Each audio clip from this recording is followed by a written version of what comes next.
नमस्कार, मैं क्यूटी सिद्दीकी और आप देख रहे हैं इंडिया टाइम्स न्यूज़। हमारे साथ इस समय पत्रकार साथी रवि गर्गवंशी मौजूद हैं, क्योंकि ये 18 दिनों के बाद तिहाड़ जेल दिल्ली से रिटर्न हुए हैं। अब इनको जेल क्यों हुआ, कैसे हुआ और क्या कारण था कि प्रशासन ने इन्हें जेल में डाल दिया, पूरी जानकारी हम लेंगे पत्रकार रवि गर्गवंशी से।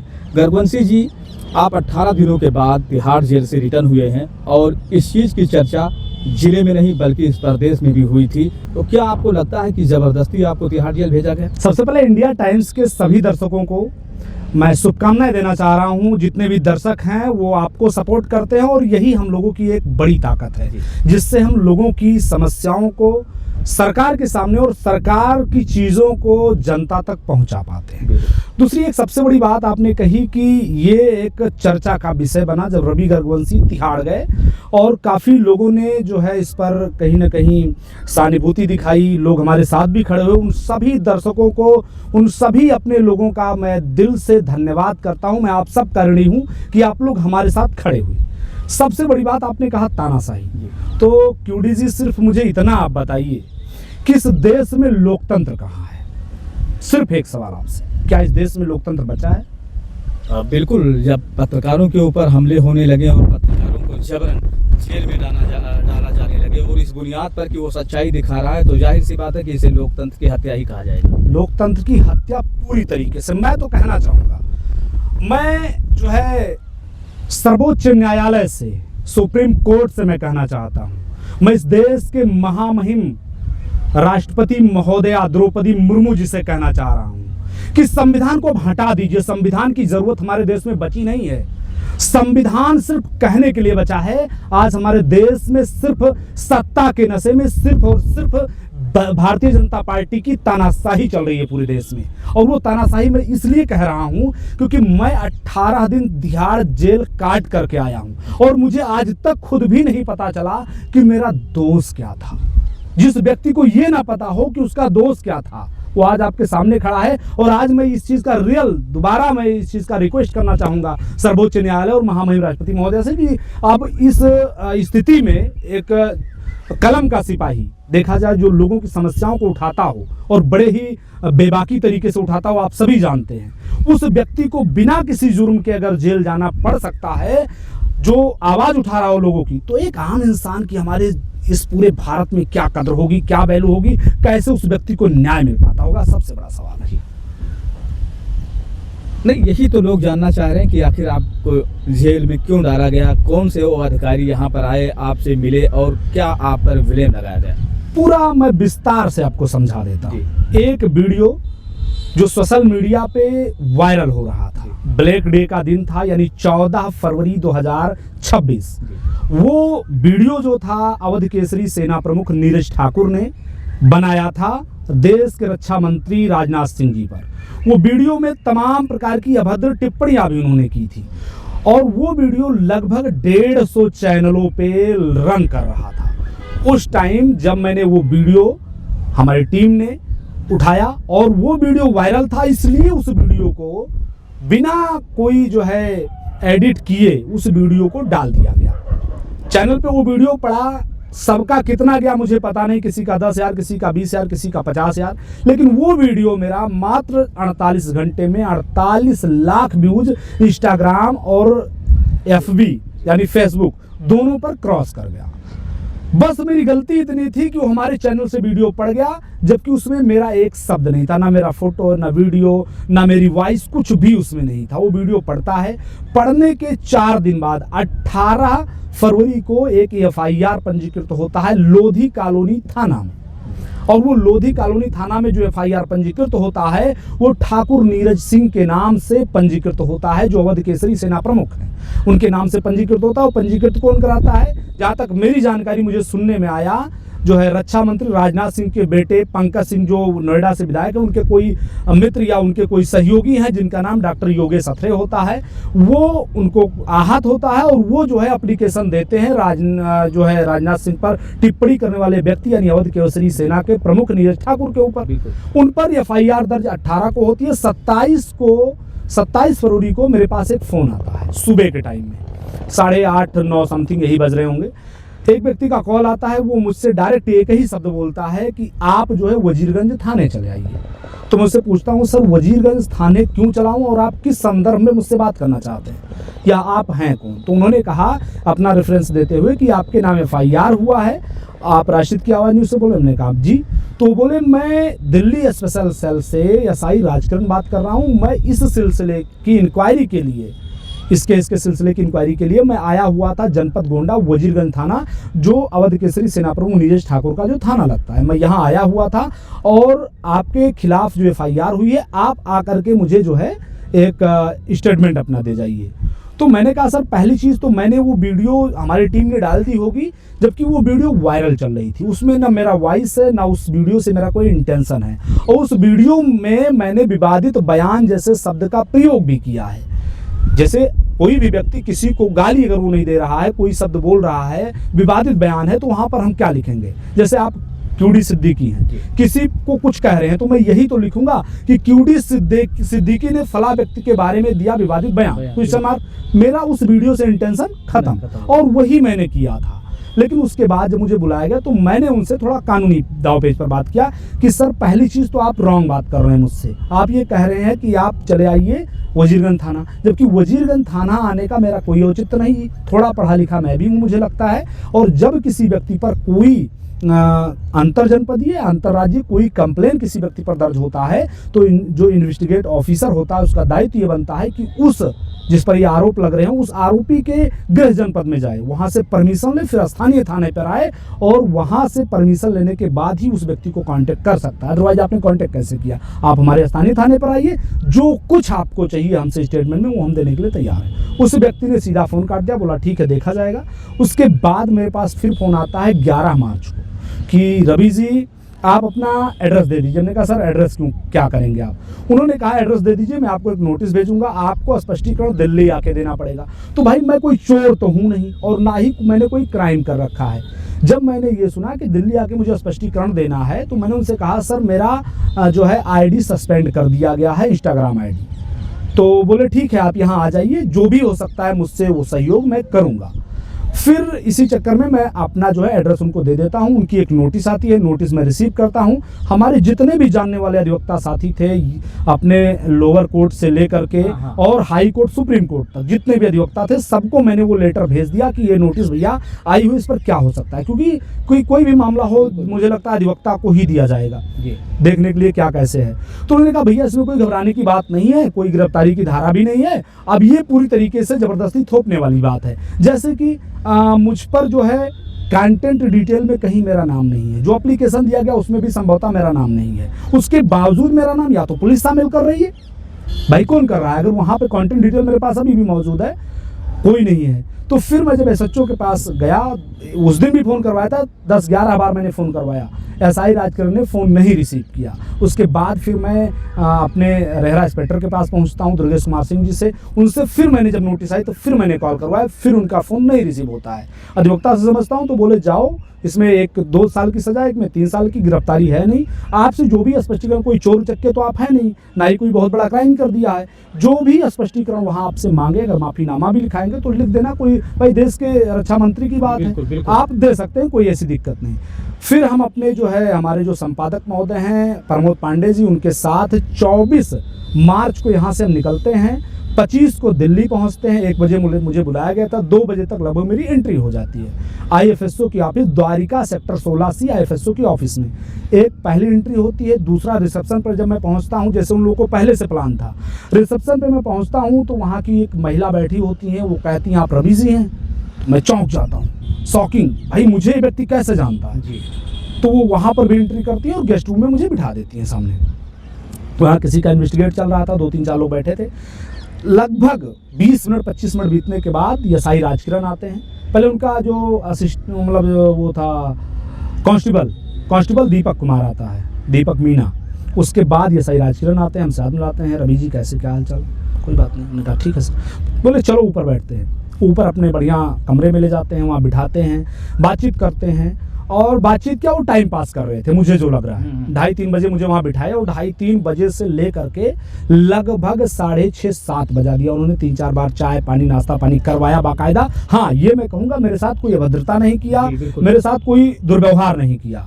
7:30 बजे वो व्यक्ति बोलता है कि रवि जी आपको अरेस्ट करना पड़ेगा। मैं तो शॉक रह जाता हूँ, भाई आप आए थे तभी आप बता देते। तो बोले आपको अरेस्ट करना पड़ेगा। हमने कहा सर क्यों अरेस्ट करना पड़ेगा? 353 और 356 दो धाराएं लगती हैं और इन दोनों धाराओं में गिरफ्तारी नहीं है। अगर आप कानून की किताब पढ़ के आए तो थोड़ा पढ़ा लिखा मैं भी हूँ, आप इन दोनों धाराओं पर मुझसे डिबेट कर लीजिए। अगर मैं कहीं गलत निकलता हूँ मुझे फांसी चढ़ा दीजिए जी।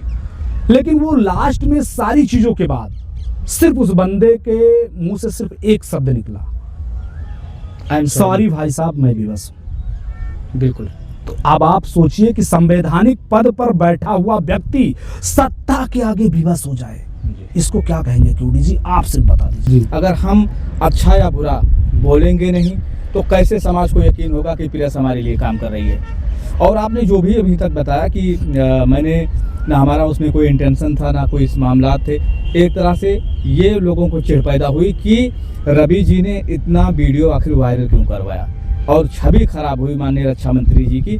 यही सबसे बड़ा हमें लग रहा है कि उनको टेंशन में छवि खराब हुई, ठीक मैं मानता हूँ, लेकिन उन व्यक्तियों को ये भी तो देखना चाहिए। हमारा संविधान इस बात का अधिकार देता है कि जो हम हेडिंग डालते हैं सिर्फ व्यक्ति वीडियो ही देखता है, हेडिंग कहाँ चली गई भाई? एक सवाल मेरा ये है कि आप ही को अरेस्ट किया गया कि इसके साथ जो 150 लोगों ने डाला था उनको सरकार से मतलब नहीं है, ना सरकार को उनसे मतलब है, उनसे कोई मतलब, सिर्फ रवि ही इकलौता बलि का बकरा बनाया गया और उसी व्यक्ति को सिर्फ तिहाड़ भेजा गया। बाकी जो चैनल पर पड़े हुए थे, और आज भी मैं बता दूं कि वो उसके बाद जब मैं अरेस्ट हुआ उसके बाद कुछ चैनलों से डिलीट किया गया है, वो वीडियो लाखों में चला है, 50,000 सवाल किसी को अरेस्ट नहीं किया है। मेरा सवाल कि जिन लोगों ने स्पीच दिया था रक्षा मंत्री के खिलाफ, क्या उन लोगों का भी अरेस्ट किया गया है? नहीं, बिल्कुल वो बाहर घूम रहे हैं भाई। हाँ, हो सकता है कोई रिश्तेदार लगते हो, क्योंकि वो क्षत्रिय है, मैं ब्राह्मण था, हो सकता है कोई रिश्तेदार लग रहे हो, क्या पता भाई। जबकि उनके पास भाई मुझे जो जानकारी है कि 26-27 राज्यों में मुकदमा है उसी वीडियो को लेकर FIR हुई है, लेकिन आज तक ना SI राजकिरण दिख पड़े, ना उनका जो है कांस्टेबल जो है दीपक मीणा दिख पड़ा। बस बलि का बकरा सिर्फ बनाया गया तो रवि गर्गवंशी को, कि इनकी आवाज दबाई जा सके और सत्ता से सवाल ना किया जा सके। आपको भी पता है कि बेबाकी से रवि गर्गवंशी दिन हो रहे या रात 24/7 जनता के लिए खड़ा रहता है, लोगों के लिए खड़ा रहता है, सत्ता से सवाल करता रहता है। और दूसरी बात मैं आपको एक बात और भी बता दूं, मैं कभी भी सरकार का विरोध नहीं किया। हाँ, किया है तो सिर्फ आलोचना, और आलोचना करने का मुझे पूर्णतः अधिकार है, बिल्कुल। विरोध नहीं। देखिए हम एक पार्टी नहीं बन सकते, लेकिन आलोचना करने का जो कोई काम सही नहीं हो रहा है, कहीं मिस्टेक हो रही है, कहीं भ्रष्टाचार हो रहा है, कहीं जो है पूरी तरीके से निचले स्तर पर भ्रष्टाचार हो रहा है, तो ये मेरी जिम्मेदारी बनती है स्वतंत्र पत्रकार होने के नाते कि मैं उस आवाज को उठा सकूं। शायद यही नागवार गुजरा जो ऊपर बैठे हुए अधिकारी, कर्मचारी या राजनेता। जैसे भी आपने बताया कि मेरी शिकायत जो है लोकतंत्र की हत्या को लेकर है, एक पत्रकार को जबरन तिहाड़ में भेज दिया गया, तो अब कुल मिलाकर क्या आगे सीन बनेगा या आप क्या लोगों को मैसेज देना चाहेंगे? मेरा मैसेज सीधा है भैया कि सिर्फ कहा जा रहा है कि पूरे देश में लोकतंत्र लागू है या लोकतंत्र की प्रजातंत्र नहीं है, लोकतंत्र है। सिर्फ आपको बताया जा रहा है कि संविधान का राज चल रहा है, लेकिन मुझे लगता है 2-3 सिर्फ सिंहासन पर बैठे हुए उन राजनेताओं के आगे संविधान को रौंदा जा रहा है, जो आज तक मेरी समझ में आ पाई। और दूसरी सबसे बड़ी बात, वहाँ शाम को मुझे स्टाफ कैंटीन में खाना खिलाया जाता है, दोपहर मतलब उसके बाद कस्टडी में डाल दिया जाता है, सुबह मुझे 12 बजे के समथिंग उठाया जाता है, उठाने के बाद मुझे लेकर जाया जाता है पटियाला हाउस 11 नंबर कोर्ट में पेश किया जाता है। वहाँ से मुझे जुडिशियल कस्टडी, आपको बता दें कस्टडी 2 प्रकार की होती है, एक होती है PC यानी पुलिस कस्टडी, पुलिस रिमांड जिसको कहते हैं, वहाँ पुलिस ले जाती है, मारती पीटती जो कुछ भी हो उनको टॉर्चर करके उनसे उगलवाती है क्या कुछ वो छुपा रखे हैं, चोर उचक्के या कोई मर्डर डकैती, ये सब लोगों को। और एक जो जुडिशियल कस्टडी उसमें सेफ व्यक्ति को भेज दिया जाता है जेल सीधा, तो मुझे वहाँ से जेल भेज दिया गया। और जब मैं जेल पहुंचता हूं तो वहां की चीजें देख करके तो पैरों तले जमीन खिसक जाती है। क्या सीन था वहाँ? स्थिति ऐसी कि अब आप सोचिए खाना पानी की स्थिति तो बहुत दयनीय है। बहरहाल मानता हूँ कि चलो जेल है, लोगों के लिए कोई अपना घर नहीं है, ठीक है, मैं वो भी एक तरह से मान लेता हूँ। लेकिन लोगों को लेटने बैठने के नाम पर भाई साहब 50,000 रुपये से लेकर 7 लाख रुपए तक मांगा जाता है।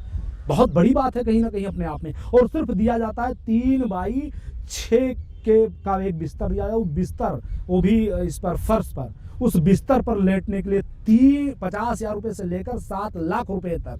और मैं आपको बताऊं 4 नंबर जेल में मैं गया था, 4 नंबर के वार्ड नंबर 1 की 2 में मैं मुझसे मोनू नाम का एक व्यक्ति 2 लाख रुपए की मांग किया। मैं उसका प्रत्यक्ष प्रमाण हूँ, इसलिए मैं इसको बड़ी ही प्रमुखता के साथ कह रहा हूँ। हवा हवाई नहीं था या किसी नहीं, वो हेडमेड के पद पर था उस समय, उस बैरिक का मेड था। आपको पता है बैरिक जो होता है, 2 लाख रुपए कितने दिनों के लिए चार्ज था? जब तक आप वहाँ रहे, 10-20 दिन 50 दिन, जब तक आप वहाँ रह पाए तब तक के लिए 2 लाख रुपए मुझसे मांगा गया। मैंने कहा भैया देखो जर्नलिस्ट आदमी हूँ, आपको पता है जर्नलिस्ट मतलब फकीर, समाज सेवा का कार्य है, और समाज सेवा में मुझे इतने नहीं आते कि मैं आपको यहाँ दे सकूं। जैसे भी आप जैसे सिचुएशन में रखना चाहते हैं वैसे रखिए। बहरहाल अपना बात व्यवहार था कि लोग मुझे मानने लगे और जैसे भी तैसे लेटने की व्यवस्था मिल जाती थी। लेकिन देखिए अब वो जेल है, जेल में तो अच्छा बुरा होता तो ही आप रहता है। बताइए अच्छा बुरा का मतलब क्या है? आप पैसे अभी क्यों आपने कहा कि तानाशाही लोकतंत्र की हत्या, प्रजातंत्र की हत्या कोई सुनने वाला नहीं, तो जाहिर सी बात है कि जैसा राजा वैसी प्रजा। बिल्कुल बिल्कुल है बिल्कुल, ना? ये चीज तो वहां जाके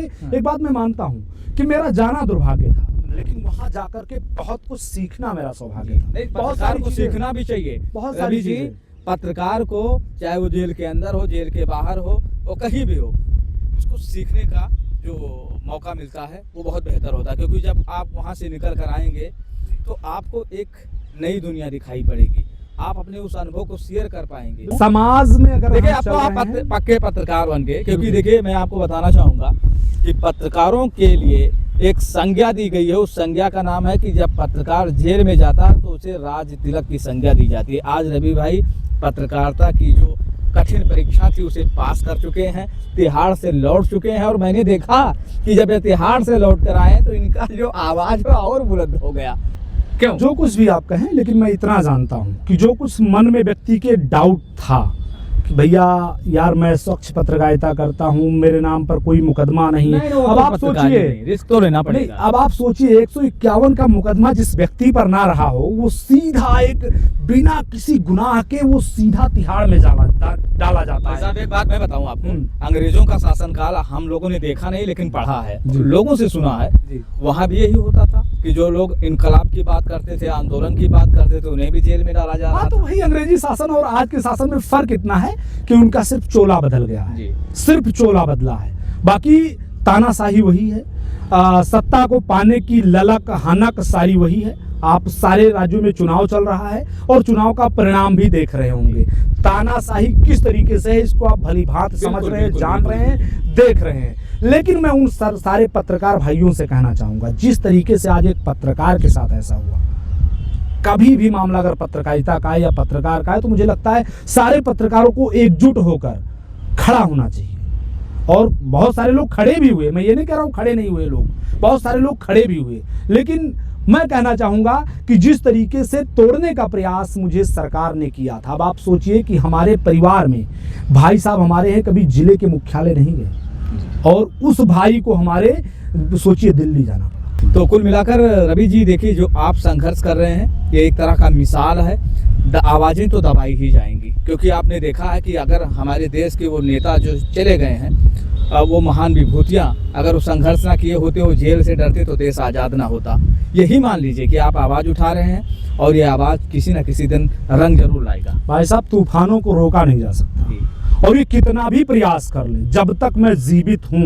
मेरा तो पहले माइंड में था कि चलो पत्रकारिता मैं कर रहा हूँ, ठीक है देखा जाएगा, थोड़ा मैं सारी चीज़ बहुत ज़्यादा स्ट्रिक्ट नहीं था इसके प्रति, लेकिन ये तो मैं पूरा जीवन इस पर समर्पित कर चुका हूँ। अब मैं तो एक मिशन बन गया, मिशन बन गया। जब तक जीवित हूँ, मेरे प्राण हैं, जब तक जिंदा हूँ, तब तक मैं पत्रकारिता से हट नहीं सकता, और लोगों की आवाज उठाने से भी कहीं जो है एक तिल भी वंचित नहीं हो सकता। जहां मुझे लगेगा कि सरकार द्वारा लोगों को दबाया जा रहा है, भ्रष्टाचार किया जा रहा है, लोगों को जो है कहीं ना कहीं उनका हक मारा जा रहा है, वहां वो गरीब जनता आपके सामने आए ना आए, रवि गर्गवंशी का कैमरा जरूर पहुंचेगा और उस सत्ता से सवाल करेगा। आप जितना मर्जी प्रयास कर लीजिए, मैं खुला चैलेंज करता हूं, जितना मर्जी प्रयास कर लीजिए, दबाने का प्रयास करते रहिए आप, और आप मुझे बार बार दबाइए और बार बार हम उठ के, हमारे मुंह से सिर्फ एक ही आवाज निकलेगी, आप प्रयास करते रहिए और हम अपनी लड़ाई, जनता की लड़ाई लड़ते हैं। तो हमारे साथ थे ये रवि गर्गवंशी, जो कह रहे थे कि आवाज़ दबेगी नहीं। और जहाँ तक सवाल मेरा ये है कि सिस्टम ने इनको तिहाड़ तो भेजा, लेकिन ये तिहाड़ से वो चीज़ें सीख कर आए हैं कि इनकी आवाज़ को अब दबाना बहुत मुश्किल हो गया है। आप लोग इस बारे में क्या सोच रखते हैं, इसको कमेंट बॉक्स में ज़रूर बताइएगा। तब तक के लिए नमस्कार।